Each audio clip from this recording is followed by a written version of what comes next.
مدینے کی طرف جاتے ہوئے خالد کو خبیب رضی اللہ تعالی عنہ اور زید کی للکار اور تانے صاف سنائی دے رہے تھے۔ وہ زید رضی اللہ تعالی عنہ کے تانے برداشت نہیں کر سکا تھا۔ آج 4 برس بعد اسے یہ تانا یاد آیا تو بھی اس کے جسم نے جھرجھری لی۔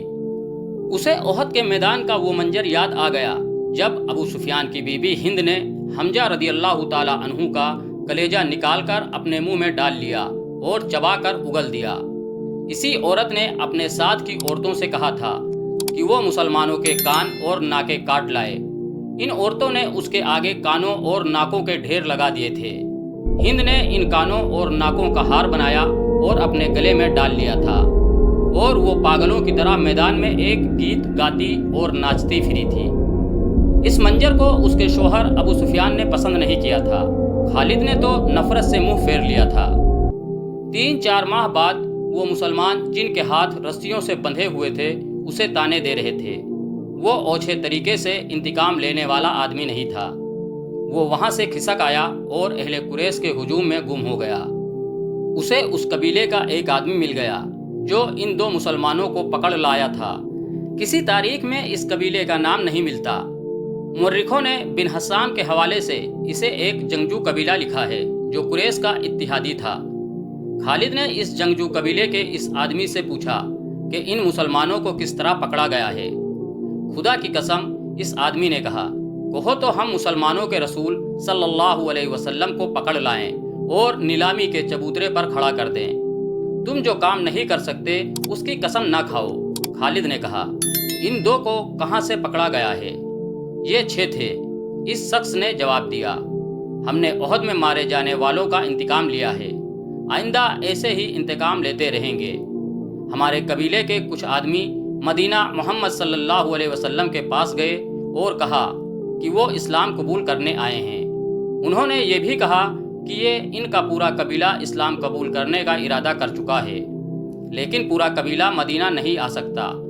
ہمارے ان آدمیوں نے محمد صلی اللہ علیہ وسلم سے کہا کہ ان کے ساتھ چند ایک مسلمانوں کو ان کے قبیلے میں بھیجا جائے جو پورے قبیلے کو مسلمان کریں اور پھر قبیلے کو مذہبی تعلیم دینے کے لیے کچھ عرصے وہیں رہیں۔ ہمارے یہ آدمی جب واپس آئے تو ان کے ساتھ 6 مسلمان تھے۔ ادھر ہمارے سردار سارجہ بن مغیث نے 100 آدمیوں کو رجی کے مقام پر بھیج دیا۔ جب یہ 6 مسلمان رجی پہنچے تو ہمارے 100 آدمیوں نے انہیں گھیر لیا۔ تم سن کر حیران ہوگے کہ یہ 6 مسلمان تلواریں نکال کر 100 آدمیوں کے مقابلے پر آ گئے۔ ہم نے 3 کو مار ڈالا اور 3 کو پکڑ لیا، ان کے ہاتھ رسیوں سے باندھ دیے۔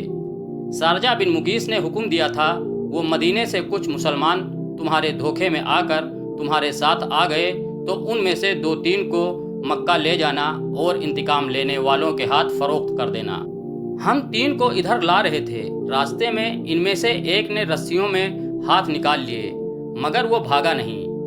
وہ اتنا پھرتیلا تھا، اس نے ہمارے ایک آدمی کی نیام سے تلوار نکال لی کیونکہ ہم نے اسے نہتھا رکھا تھا۔ اس نے بڑی تیزی سے ہمارے 2 آدمیوں کو مار ڈالا۔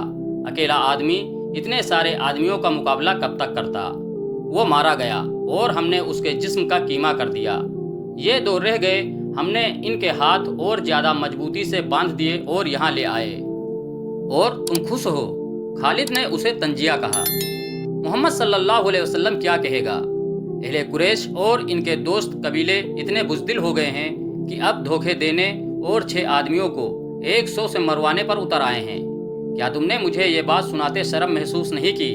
کیا ان 100 آدمیوں نے اپنی ماؤں کو شرمسار نہیں کیا جن کا انہوں نے دودھ پیا ہے؟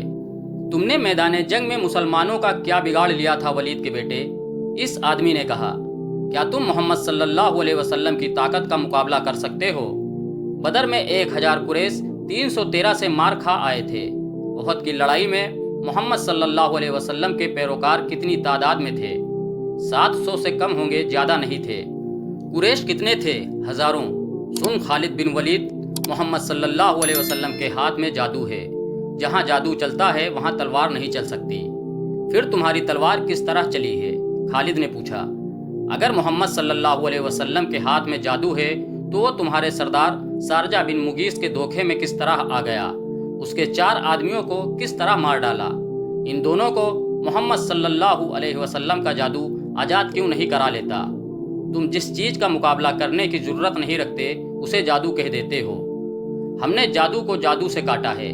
سارجہ بن مغیث کے قبیلے کے اس آدمی نے کہا، ہمارے پاس یہودی جادوگر آئے تھے، ان کے ساتھ 3 جادوگرنیاں تھیں، ان میں سے ایک کا نام یوحاوا ہے۔